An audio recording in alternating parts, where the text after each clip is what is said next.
देखिए क्लास 10 की एक्सरसाइज 11.2 का क्वेश्चन नंबर फर्स्ट है। क्वेश्चन में हमसे बोला गया है draw a circle of radius 6 centimetre from a point 10 centimetre away from its centre, construct the pair of tangents to the circle and measure their lengths.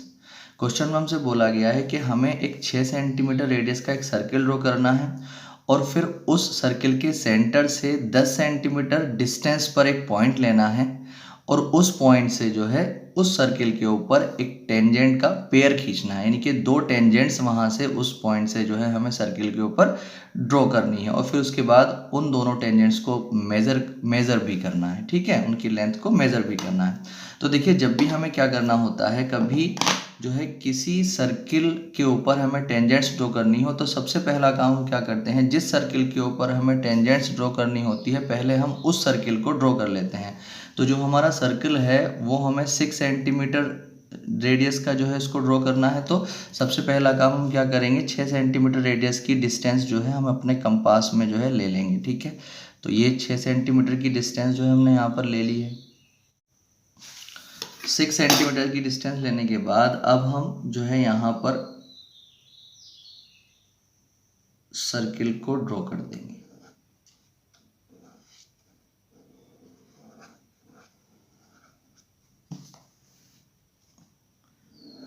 ये हमारा जो है 6 सेंटीमीटर रेडियस का सर्कल जो है ड्रॉ हो चुका है और जो ये है ये इसका सेंटर आ चुका है।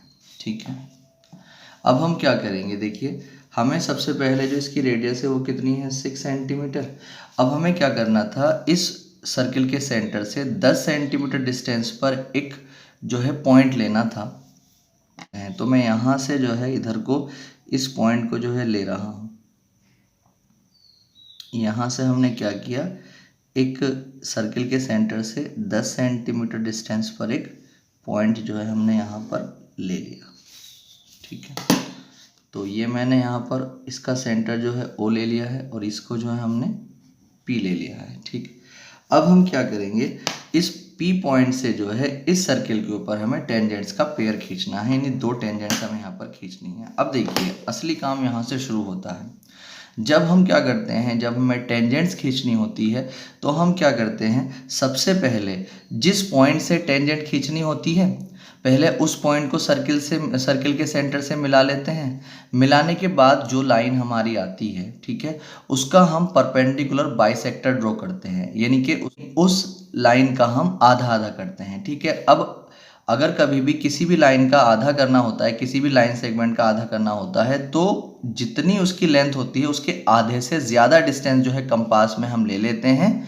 अगर मान लीजिए वो जो है 10 सेंटीमीटर की है तो 10 का आधा 5 होता है, तो उसके 10 के आधे से ज़्यादा यानी कि 6 सेंटीमीटर 7 सेंटीमीटर जो है या 8 सेंटीमीटर जो है हम कंपास में डिस्टेंस को ले लेते हैं और उसके बाद उसका आधा करते हैं। ठीक है, अब या तो आप मेज़र करके यानी कि स्केल से इसको नाप करके जो है आधे से ज़्यादा डिस्टेंस ले लें, आप अंदाजे से भी ले सकते हैं। ठीक है, तो मैं यहाँ पे अंदाजे से ही ले लेता हूँ। ठीक है, अब हमने क्या करा है, सबसे पहले हमें ओ पी का आधा आधा करना है, यानी कि परपेंडिकुलर बाइसेक्टर ड्रॉ करना है। तो हमने आधे से ज़्यादा डिस्टेंस जो है इस कंपास में ले ली है। अब हम क्या करेंगे, यहाँ से जो है कंपास को रखेंगे के और एक आर्क ऊपर को लगाते हैं।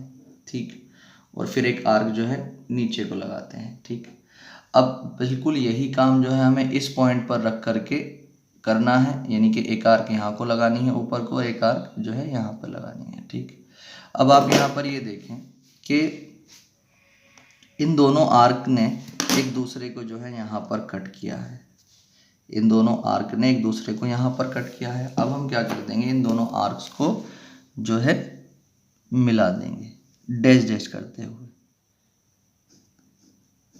अब जब हम इसको मिलाएंगे तो हम ये देखेंगे, ये जो लाइन है ये वाली, ठीक है, इस लाइन ने जो है इस ओपी लाइन को कहीं ना कहीं कट किया है।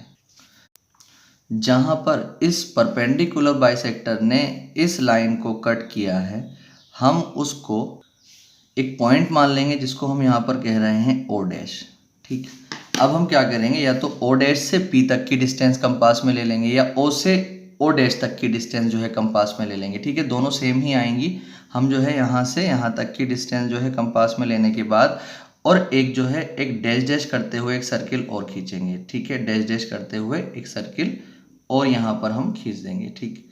जो सर्किल जो है जो हमने डैश डैश करके खींचा है वो इस पहले वाले सर्किल को कहीं ना कहीं कट करेगा, ठीक है। तो यहाँ पर इसने कट किया और एक यहाँ पर इसने कट किया। तो जहाँ पर ये डैश डैश करा हुआ सर्किल जो है इस बड़े सर्किल को टच करेगा, उस पॉइंट को डायरेक्ट जो है हम क्या करेंगे, जो बाहर का जो पॉइंट था P, उससे जो है डायरेक्टली जो है हम मिला देंगे, ठीक है।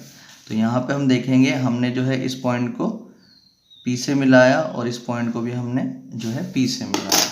ये जो पॉइंट है हमारा, इसको आप मान सकते हैं T और इसको आप मान सकते हैं यहाँ पर Q, ठीक है। तो हमारे पास दो टेंजेंट्स PT और PQ जो है हमारे पास आ चुकी हैं। तो अब लिख सकते हैं PT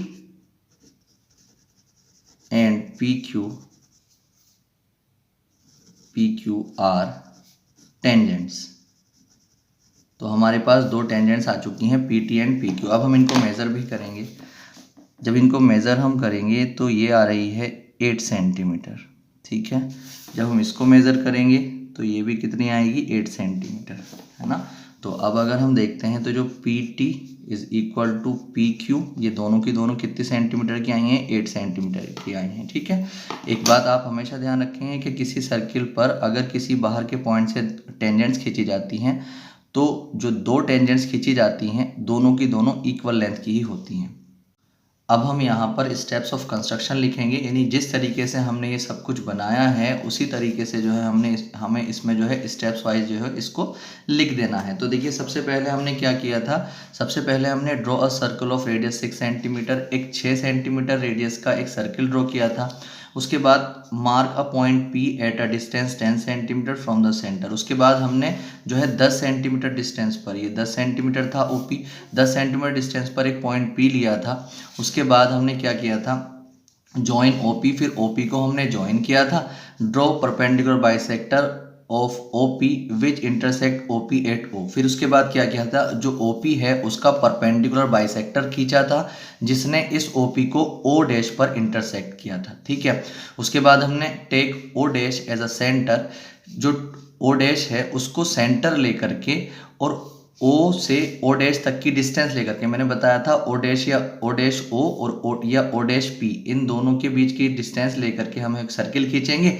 तो दोनों की दोनों डिस्टेंसेस बराबर होंगी, तो यहाँ पर हम O डैश और O के बीच की डिस्टेंस को लेकर के एक सर्किल को यहाँ पर हम ड्रॉ कर देंगे। Take O dash as a centre, draw a circle of radius O dash, the circle intersect the previous circle at T and Q। जो ये हम सर्कल खींचेंगे O डैश O रेडियस का, ये जो है इस सर्किल को कहाँ पर इंटरसेक्ट करेगा, T पॉइंट पर और Q पॉइंट पर, ठीक है। ये प्रीवियस सर्कल है यानी पहला सर्कल है ये।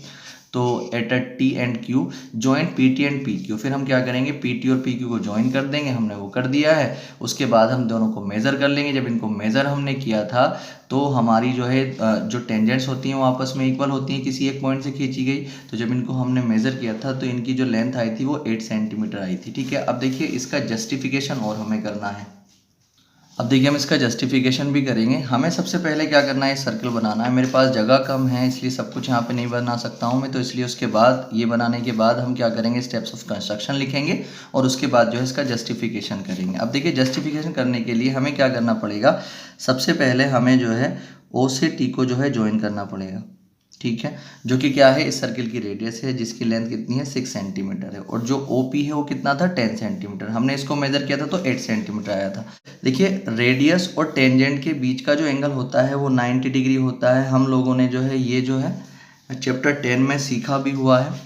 चैप्टर 10 जो था सर्कल, उसमें जो हमने ये सीखा भी है कि जो सर्किल की रेडियस होती है और जो टेंजेंट होती है उसके बीच का जो एंगल होता है वो 90 डिग्री का होता है, ठीक है। अब हम क्या करेंगे, अब हम इसको जस्टिफाई करेंगे, यानी हम यहाँ से एक काम कर लेंगे। जस्टिफाई करने के लिए आप जो है जो ये टेंजेंट है ये 8 सेंटीमीटर हमने मेज़र की है, ये कैलकुलेशन के हिसाब से, और जो है हम क्या करेंगे 8 सेंटीमीटर ला करके दिखाएंगे, ये जस्टिफाई हो जाएगा, ठीक है। जब इसको हम जस्टिफाई करेंगे तो जस्टिफाई करने के लिए हम ट्राइंगल OTP ट्राइंगल में काम करेंगे। OTP ट्राइंगल में काम करके हम जो है इस TP की जो लेंथ है उसको 8 सेंटीमीटर ला करके दिखाएंगे, ठीक है।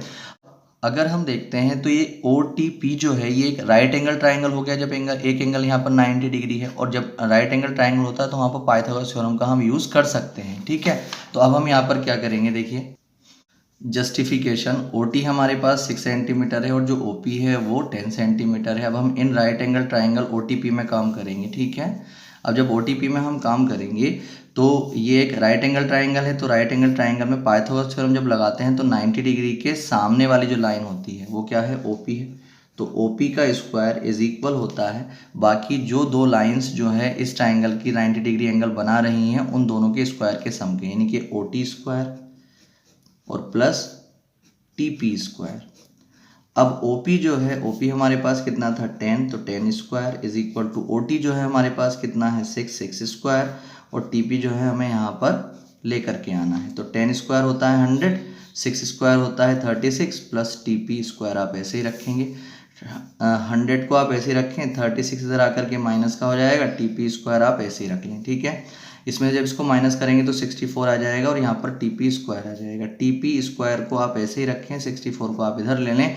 जब इसके ऊपर से स्क्वायर हटाएंगे तो सामने वाले पे रूट आ जाता है, और हमें पता है जो 64 होता है वो उसका जो स्क्वायर रूट होता है वो 8 होता है। ठीक है, तो हमने यहाँ पर देखा कि जो टी पी आई है वो कितनी आई है, 8 सेंटीमीटर ही आई है। तो यहाँ पर जो है हमारा जस्टिफिकेशन हो चुका है। दूसरा, अगर हम देखेंगे तो जब हम अगर इसको यानी कि ओ क्यू को ज्वाइन कर लेते हैं, तो ओ क्यू को ज्वाइन करेंगे तो ये 10 सेंटीमीटर है, ये रेडियस 6 सेंटीमीटर रहेगी, और ये भी क्या आ जाएगी, पी क्यू भी 8 सेंटीमीटर ही आ जाएगी कैलकुलेशन के बेस पे। तो हम यहाँ पर लिख सकते हैं similarly P Q is equal to 8 centimetre, यानी कि T P is equal to P Q is equal to 8 centimetre. ठीक है, ये जो है हमारा कंप्लीट